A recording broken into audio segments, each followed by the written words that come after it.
Iniciando esse nosso bate-papo, 2013 será um ano de muitos investimentos no nosso estado? Bom dia, é um prazer recebê-lo aqui. Bom dia, se Deus quiser. Quero em seu nome, em nome do Sérgio Cruz, de toda a sua equipe, cumprimentar aqui a Capital FM, dizer que é um prazer mais uma vez estar aqui. Não posso vir e não lembrar, né, de um grande amigo do meu pai. Aliás, sempre que venho, lembro do meu pai dando entrevista para ele. Então, em nome de vocês, eu cumprimento toda a população de Campo Grande. E dizer que nós estamos muito otimistas. 2013 é um ano decisivo para Mato Grosso do Sul e para os estados tidos como não desenvolvidos. Os estados do Centro-Oeste, do Norte e Nordeste dependem decisivamente, o seu futuro depende decisivamente do que vai acontecer no Congresso Nacional nesse ano. Em todas as searas, seja na questão da reforma tributária, que atinge diretamente o nosso estado, porque acabando os incentivos fiscais, nós temos que encontrar saídas para continuar sendo um polo atrativo de indústrias que geram emprego para o estado de Mato Grosso do Sul e para a nossa população. Hoje a indústria corresponde significativamente no percentual da economia do nosso estado. Nós temos aí, além da reforma tributária, a questão dos royalties, que também vão ser definidas neste ano, onde nós entendemos que não apenas os estados produtores, mas todos os estados do Brasil, né, o petróleo é nosso, se é de todos, precisa ser distribuído de forma igual. Isso é muito dinheiro, dinheiro que num primeiro momento querem que vá para a educação. Eu, particularmente, tenho uma visão um pouquinho diferenciada, acho que tem que ser incluída também uma parte desse recurso para a saúde pública. Acho que saúde e educação são as duas prioridades, porque professor não dá aula se estiver doente, aluno não vai na escola se não tiver com saúde, mas enfim. Temos a questão do FPE, Fundo de Participação dos Estados, que muitas vezes a população não sabe nem qual é a importância disso, mas é a principal fonte de receita que o Estado tem do governo federal todo mês, que pode contar com esse dinheirinho todo mês, como a população depende do salário, é o FPE para o Estado de Mato Grosso do Sul. E há uma lei, várias leis no Congresso, todas beneficiam Mato Grosso do Sul, mesmo a pior delas sendo aprovadas, dão um aumento no repasse a partir de 2014.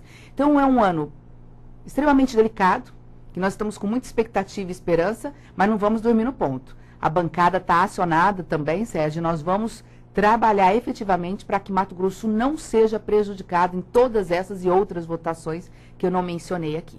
A senhora fala em 2013, as preocupações de 2013, me parece que 2013 e 2014 serão anos menos preocupantes do que 2011 e 2012, porque a fada madrinha, a presidentinha, parece que está abrindo um pouco o coração, né? Já reuniu o prefeito, já está abrindo para os governadores. O que se espera da União nesses 2 anos, governadora? Eu sou otimista, mas é um otimismo, eu digo assim, pragmático, sabe? Que não é aquele otimismo romântico.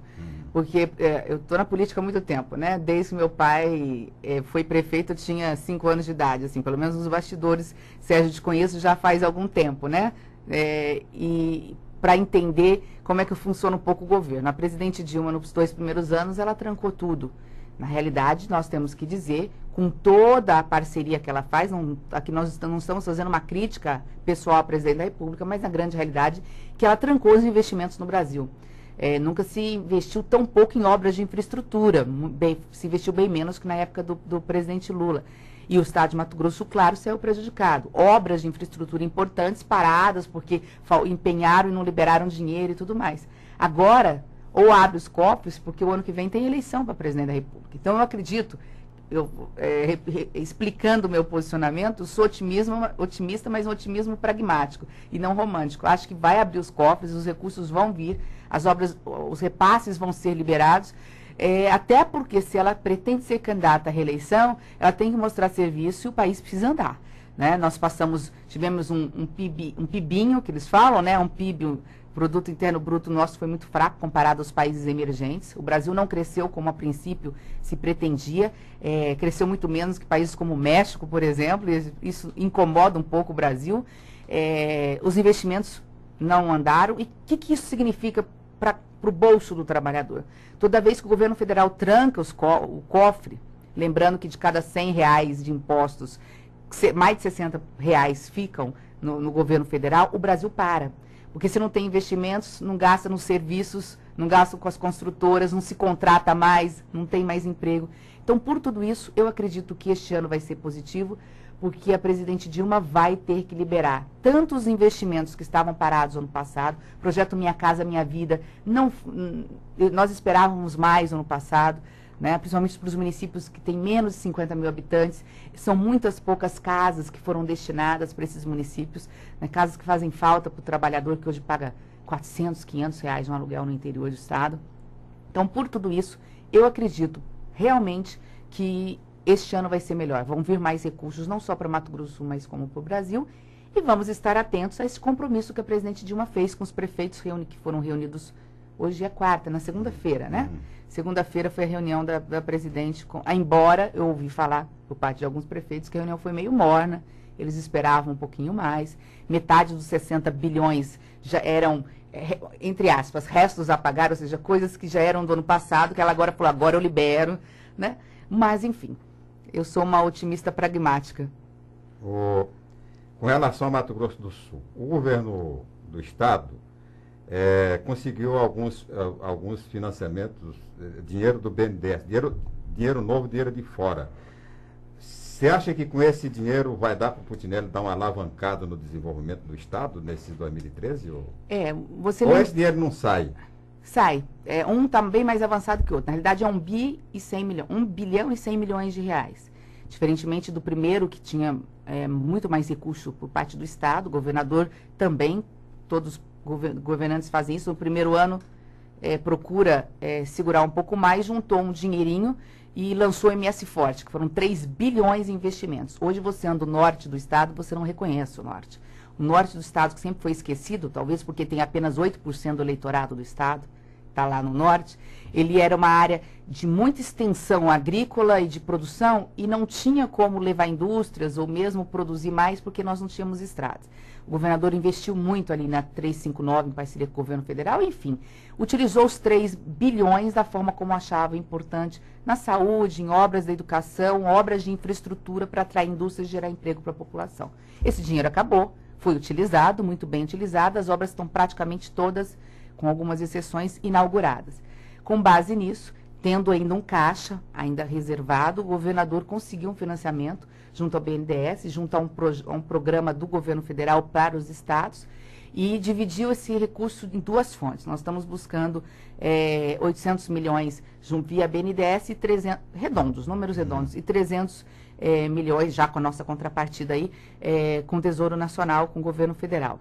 Esses 300 milhões já estão um pouco mais adiantados, o BNDES ainda faltando alguns detalhes, mas de qualquer forma eu acredito que no máximo, mais tardar em março, o governador já possa estar concluindo, inclusive, algumas licitações a respeito dessas obras. Que obras são essas? Principalmente obras de infraestrutura, para continuarmos atraindo indústrias, para melhorarmos as nossas estradas, escoar a produção, que hoje somos um estado, ainda somos um estado eminentemente produtor, né, de grãos e de carne.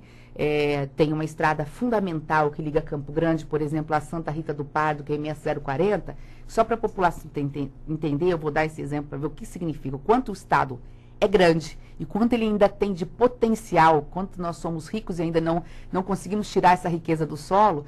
Só a MS 040 vai introduzir na economia do estado e, consequentemente, na economia e no bolso do trabalhador, de todos nós, 2 milhões de hectares de áreas que não são produzidas da forma como poderiam ser, porque não tem estrada. Então, seja da agricultura, seja na pecuária, seja na produção de emprego, são 2 milhões de hectares que nós vamos começar a poder utilizar melhor por conta de uma única estrada de 200 e poucos... E que beneficia diretamente a sua região, né? Bem diretamente a sua região. E não só a minha região, mas também como pega uma parte do Cone Sul, uma parte do sul do estado, porque ela é paralela a 262. Para quem lembra 262, ela liga Campo Grande a Três Lagoas. Agora, paralela no sentido descendo mais ao sul, Campo Grande, Santa Rita do Pardo. Ela é mais ou menos paralela, mas... Ela vai ficar entre a 262 e a 267. E a 267.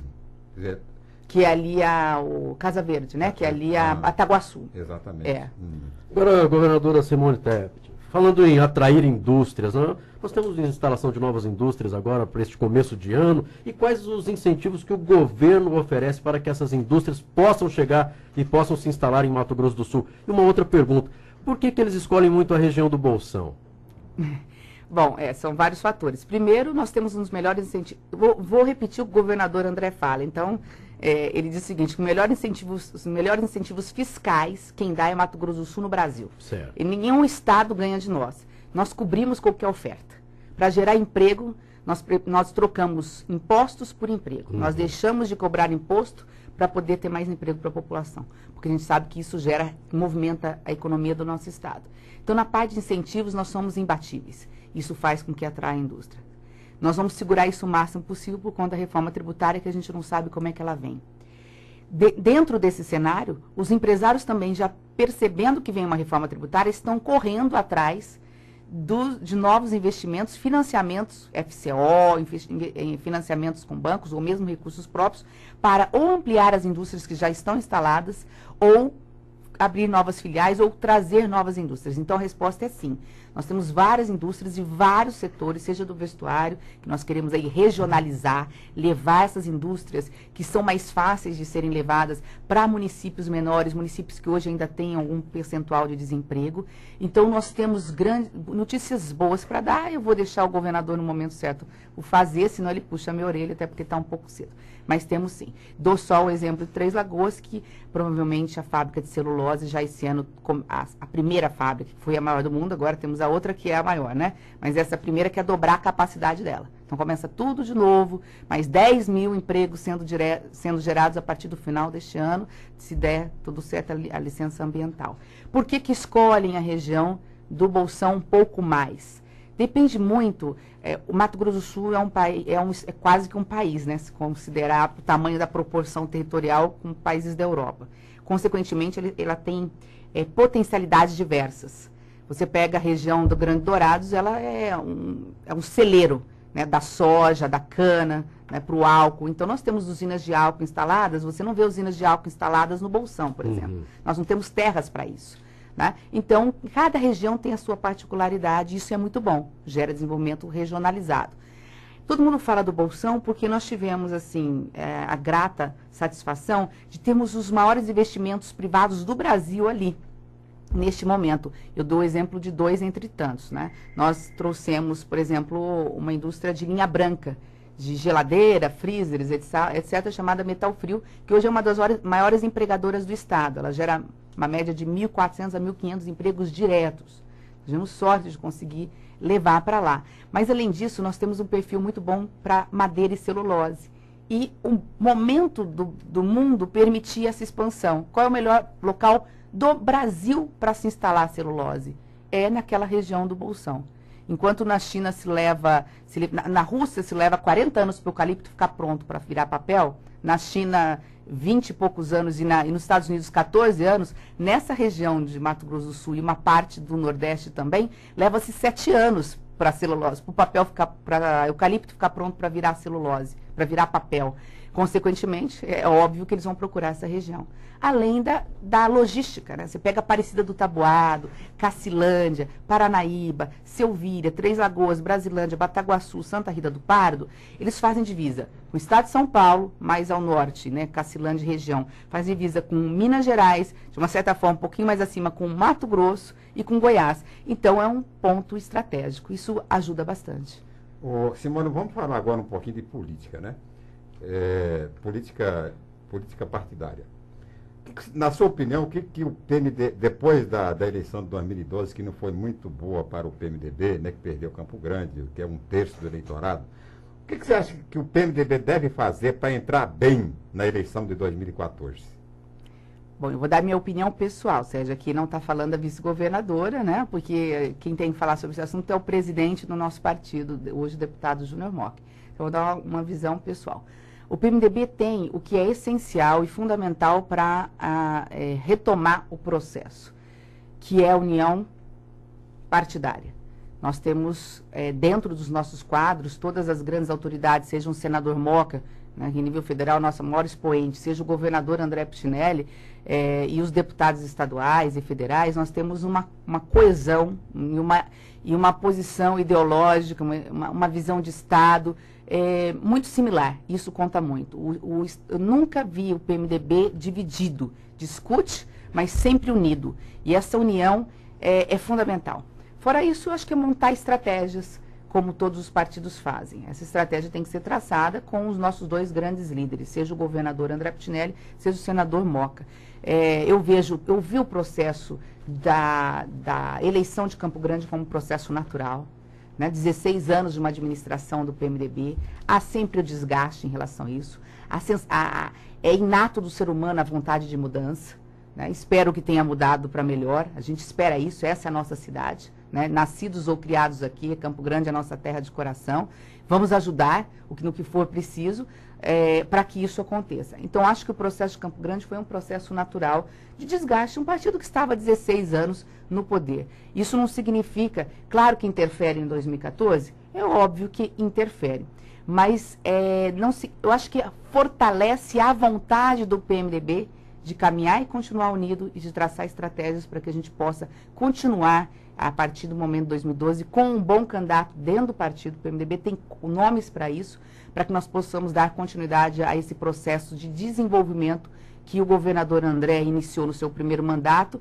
lembrando sempre dos ex-governadores que, bem ou mal, contribuíram com o Mato Grosso do Sul, com seus defeitos, com as suas qualidades. Nós não podemos esquecer que todos que passaram, de alguma forma, plantaram uma semente que hoje a gente colhe. Você falou em nomes, né? O PMDB tem hoje, o mais destaque, 2 nomes para disputar o governo em 2014. É o Nelsinho Trade e a Simone Tebet. Você tem, em várias ocasiões que a gente tem conversado, as entrevistas que você tem dado, você sempre tem indicado a candidatura do Nelsinho Trade. Porque você acha que o Nelsinho Trade é realmente o candidato que está mais próximo dessa... é mais íntimo dessa sucessão de 2014? Hoje, ou você faz por... Não, hoje eu entendo que sim. Primeiro que eu sou, as pessoas que me conhecem sabem, né? Que eu sou uma pessoa de grupo e de partido. Mostrei isso quando renunciei à Prefeitura de Três Lagoas, mesmo achando que deveria ter continuado naquela época. O partido entendeu da necessidade de eu vir candidata e eu aceitei, até porque estava do lado de um grande homem que eu admiro muito, que é o governador André Pitinelli. Eu sou uma pessoa de grupo. Hoje, o que mostram as pesquisas, o que a gente sente na rua, pelo menos é o que eu sinto, até por ter sido prefeito da capital, que, como você disse, tem 1/3 do eleitorado do nosso estado. Hoje, o ex-prefeito Nelson Trade Filho, a meu ver, dentro dos quadros do PMDB, o melhor nome para se postar aí como pré-candidato ao governo do estado. Mas não tem só o nome dele, como não tem o meu nome, tem também o nome do senador Moca. Nós temos grandes lideranças que são expoentes que podem a qualquer momento aí ter aí ações que agradem mais a população. E eleição, a gente sabe, né? Era Tancredo que falava que política era igual uma nuvem, você olha para o céu, uma hora está de um jeito, outra hora está do outro. E política é assim, 24 horas, eu já vi 24 horas dentro da minha casa, nos bastidores, eu ficava escutando atrás da porta, né? Era muito pequena, enfim, né? Meu pai não podia saber disso. Eu via que 24 horas, as coisas que estavam totalmente resolvidas mudavam, da noite para o dia, que dirá quase 2 anos, ou 1 ano e meio, que é o que falta aí para o processo eleitoral. Então, muita água vai correr debaixo dessa ponte, já tem muita coisa para acontecer. Acredito realmente, isso eu falo com toda sinceridade, que a administração de Campo Grande também pode refletir na sucessão, o agrado ou não da administração atual reflete na sucessão 2014. Então, é muita coisa para acontecer. Vamos aguardar até as convenções do ano que vem. Havia não um acordo, né, mas pelo menos uma determinação, quando o André foi candidato a governador, você candidato a vice-governadora, Nelson não foi candidato a nada. Havia já mais ou menos uma definição de que Nelson seria candidato a governador em 2014 e você seria candidato a senadora. E no caso, por exemplo, do Pitinelli decidir ser candidato a senador, como é que fica a sua situação? Você espera, tranquila? Eu sou a primeira cabo eleitoral do governador, se ele for candidato ao Senado. Realmente houve um compromisso do governador em ele não saindo candidato ao Senado. E claro, se eu estiver dentro das pesquisas, porque a gente não adianta querer. A gente precisa saber que tem condições de disputar, que a população gosta do nosso trabalho, senão não adianta ser candidato. E entendo condições que o meu nome seria o nome do partido para ser candidato ao Senado Federal. Essa é a minha vontade pessoal, talvez por uma questão pessoal. Meu pai, quando morreu, estava no 3º ano dos 8 anos de mandato que ele tinha, e eu venho do Legislativo. Na realidade, poucas pessoas sabem, eu sou professora universitária, dei aula 12 anos de Direito Administrativo, exatamente como se administra uma cidade, né? licitações, contratos, serviço público, servidor e tal. E eu venho do Legislativo enquanto funcionária. Eu trabalhei nos altos cargos que tinha na Assembleia Legislativa durante 6 anos. Né? Então, e foi deputada, né? E depois virei deputada. Quer dizer, eu comecei no Legislativo. Tinha que ter o regimento interno todo na cabeça, dava parecer jurídico e tudo mais. Então, eu venho do Legislativo. Aliada ao fato de ter esse conhecimento jurídico, eu sinto que no Senado eu teria condições, ou no Legislativo, de fazer um bom trabalho. Então, gostaria de ser pré-candidato pelo meu partido ao Senado. Óbvio que nós temos uma hierarquia dentro do partido. O governador, em sendo candidato, ele só tem uma opção. Porque ele não pode ser candidato de novo à reeleição para o governo do Estado. Ele só pode ser candidato numa majoritária ao Senado. Então, a vaga é natural que a vaga é dele. E eu tenho isso na imprensa, eu vou ser a primeira a estar subindo no palanque dele. Até porque, se ele for candidato ao Senado, provavelmente eu tenho que assumir o governo por 10 meses, porque senão o Estado teríamos que dar posse para o presidente da Assembleia Legislativa. Não vou fugir da responsabilidade de governar o Estado por 10 meses e, enfim, cumprir a responsabilidade com a população. Você não acha que em 10 meses é possível viabilizar uma candidatura à reeleição? Eu não vejo por aí pelo seguinte: se nós fizermos a conta, em 10 meses terminaria o mandato. A eleição terminaria 31 de dezembro, a eleição em outubro, e as convenções acontecem em junho. Então, na realidade, assumindo o governo, 10 meses, ou às vezes até um ano, janeiro, que fosse o caso, 4 meses depois já teria convenção partidária. Então, 3, 4 meses, né? Acho que também não poderia nem ser o meu foco principal. Quem tem a responsabilidade, como o governador André tem, ou eu terei, se for o caso, se tiver vivo e Deus me dê saúde para isso, de governar um Estado, são mais de 2 milhões e meio de habitantes, são 2 milhões e meio de almas que precisam dos serviços públicos e tudo mais. A prioridade é a administração e não uma reeleição. Bem, governadora Simone Tebet, quero agradecer a sua participação no programa Tribuna Livre da FM Capital, desejar aí um 2013 de muito sucesso, que continue trabalhando, não é, pelo nosso Estado. Falou aí com relação às verbas, então nós sabemos que muitas vezes terá que ir a Brasília, bater a porta dos gabinetes, dos ministros, para tentar aí liberação de recursos para o nosso Estado. Que consiga, né, que 2013, 2014 seja um ano muito bom para Mato Grosso do Sul. Para todos nós. Eu desejo a todos os ouvintes, né, da Capital FM muita saúde nesse ano de 2013, muito trabalho, né, muita alegria e muito otimismo. Acho que isso conduz a nossa vida. Agradeço a vocês pela informação. Vocês são fundamentais para o processo democrático do nosso Estado e para informar o nosso eleitor de tudo que está acontecendo. Sei que vocês terão grandes notícias, espero que todas elas extremamente positivas, que vocês possam, e sempre que estiverem fazendo, se lembrem de mim, né, possam estar anunciando hoje, né, notícias como: a reforma tributária beneficiou Mato Grosso do Sul, depois o FPE aumentou o repasse de Brasília para Mato Grosso do Sul, os royalties do petróleo é de todos nós, porque estaremos todos os estados sendo beneficiados com essa nova legislação. Ou seja, que vocês tenham um bom ano, um ano muito bom, e que vocês possam só dar notícias boas e notícias alegres para a população de Mato Grosso do Sul. Um grande abraço e um bom trabalho a todos.